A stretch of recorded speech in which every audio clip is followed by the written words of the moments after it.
Have you ever watched two people you admired? Not on the red carpet, not in a drama, but standing in front of a camera, eyes swollen with tears, finally admitting, "We are not as strong as you think"? Tonight, Long and Mei Mei have done exactly that. They have opened their hearts and revealed a quiet, painful truth that has left fans across Asia in tears. Yet strangely, also feeling closer to them than ever before. Stay with me because this is not just a story about loss. This is a story about love, family, and what it really means to hold someone's hand when the world stops making sense. You are watching Update X24H. Let's begin. Hello and welcome back to Update X24H, the place where we look beyond the headlines and listen to the heartbeat behind every story in the entertainment world. Today's video is emotionally heavy, but also deeply human. We are talking about Long, Mei Mei, and the heartbreaking truth they have chosen to share with the world after the passing of a woman who quietly shaped their entire lives. For years, whenever fans mentioned Long and Mei Mei, they spoke of red carpets, hit dramas and glittering awards. Yet at the heart of their world stood someone the public barely knew: Mei Mei's grandmother. She had no official profile, no endorsements, no press photos, but she shaped the quiet spaces between every success. In their heartfelt sharing, Mei Mei finally speaks her name and her role. This elderly woman was the person who insisted she eat before a long shoot, who left handwritten notes by the door, who always ended phone calls with, "You have already done your best, that is enough." While the world praised Mei Mei for her poise, her grandmother simply reminded her to be kind, to listen, to stay grounded when applause felt intoxicating and criticism felt cruel. The most painful truth Mei Mei reveals is that she silently believed her grandmother would always be there. Always available for one more call, one more bowl of hot soup, one more blessing whispered before a premiere. Only now, faced with the emptiness of her chair at family gatherings, does she realize how much of her strength was actually borrowed from this quiet, unseen presence.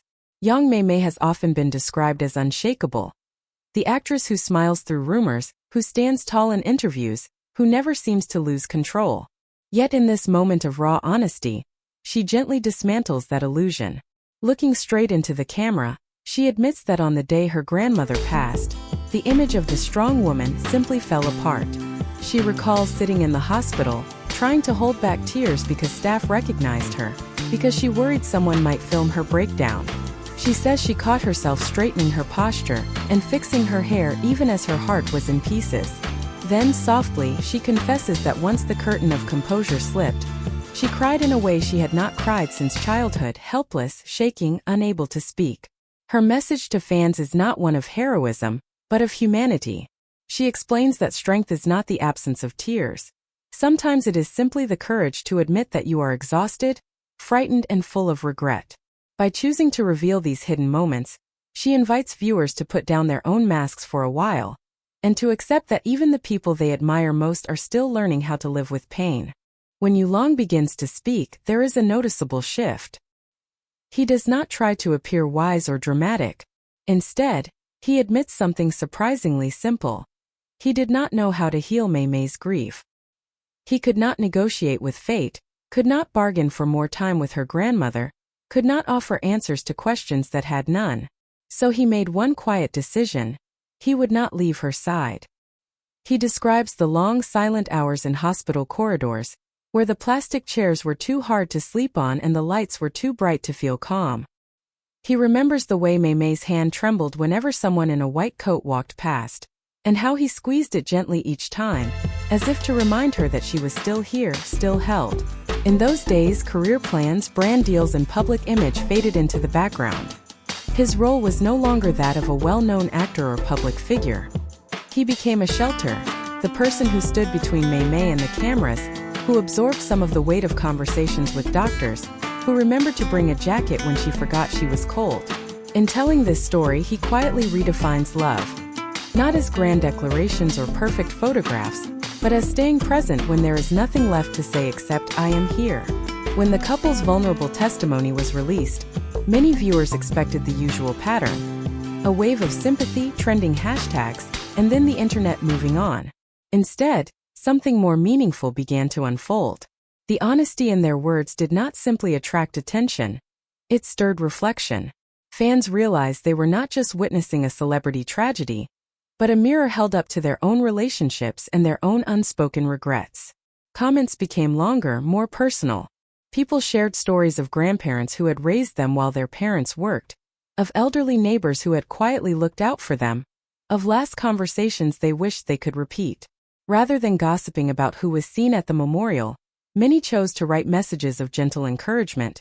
"You do not owe us a brave face, and thank you for letting us see the real you." What made this response particularly moving was the way it spilled beyond the screen. Fan groups organized small campaigns, visiting retirement homes, cooking for older relatives, or donating to organizations supporting the elderly. They posted photos with captions like, "In honor of the grandmother we never met, but now feel we know." In this way, a single family's grief quietly seeded hundreds of acts of kindness, turning passive sympathy into compassionate action that continued long after the video ended. In speaking about the days surrounding the loss, Long and Mei Mei tread very carefully. They do not point fingers and they avoid harsh language. Yet the reality they describe is unmistakably heavy. Even in corridors that should have been safe, they felt the weight of unseen lenses, of footsteps that were not family, of eyes trained to capture tears as content. Mei Mei explains that it was not fame itself that hurt. It was the inability to fully surrender to her grief.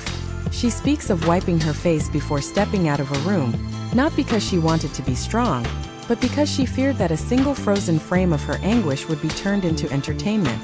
Long recalls shielding her with his body when they walked through crowds, battling a quiet panic that someone would shout a question too cruel for that moment. Rather than attacking the media outright, they offer a gentle request. Could there be certain moments, they ask, when even public figures are allowed to be simply human? They acknowledge that visibility is part of their profession, that interest is inevitable, but they suggest that compassion should have boundaries. In doing so, they invite not only journalists but also viewers to reconsider their role. Are we observing, or are we intruding? It is a question left hanging delicately in the air. Towards the close of their sharing, the tone shifts from raw pain to something quieter, almost contemplative. Mei Mei reads part of the family's statement, confirming that her grandmother passed peacefully, surrounded by love. Yet she is clear about one thing: the relationship did not end when the funeral did. The physical presence is gone, but the influence continues to breathe through daily choices and habits. She speaks of small gestures that now feel sacred: the way she makes tea the way her grandmother taught her, the way she straightens a tablecloth, the way she pauses before responding sharply, remembering the gentle voice that always said, "You do not know what burden another person is carrying today." Each of these is a thread that keeps her connected, not through denial of death, but through acceptance that love can outlive the body. Long adds that he too feels changed. Watching the bond between Mei Mei and her grandmother has made him more attentive, more patient, more deliberate in how he spends time with his own family. The message they leave with viewers is not that grief disappears, but that it can be shaped into a quiet legacy, a way of living that honors the person who can no longer be seen, but is still, in many ways, present. In the final moments, there is no dramatic twist, no shocking revelation. Instead, there is a simple challenge that may be more powerful than any headline. Mei Mei asks viewers to think of one person who has stood quietly in the background of their lives. A grandparent, a parent, an aunt, a teacher, even a neighbor. Someone who has never asked for praise, yet has always appeared when needed most. She invites them not to post about this person but to reach out directly, to send a message, to make a phone call, to sit down for a conversation that is not rushed. She explains that if their story has any value beyond their own healing, she hopes it will be this: that fewer goodbyes will be left unsaid. Long echoes her words, adding that we often wait for the right time to express gratitude, as if life will politely hold the door open until we are ready. Their experience has taught them otherwise. The challenge is not framed as a demand, but as an opportunity to turn watching into action, and admiration for celebrities into appreciation for the quiet figures in our own lives, before silence arrives where a voice once answered. If this story has touched your heart, if it has reminded you of someone you love, or if it has helped you see Long and Mei Mei as more than just celebrities, then please support our work here on Update X24H. White heavy check mark, hit the subscribe button. White heavy check mark, turn on the notification bell. White heavy check mark, and if you feel comfortable, share in the comments. Who is the person in your life that quietly supports you? Just like Mei Mei's grandmother. Thank you for spending your time with us today. We will continue to bring you stories that are not only about fame and headlines, but also about hearts, families, and the small, quiet moments that truly matter. This is Update X24H. Take care of yourself. And do not forget to take care of the people who love you in silence. Yellow Heart.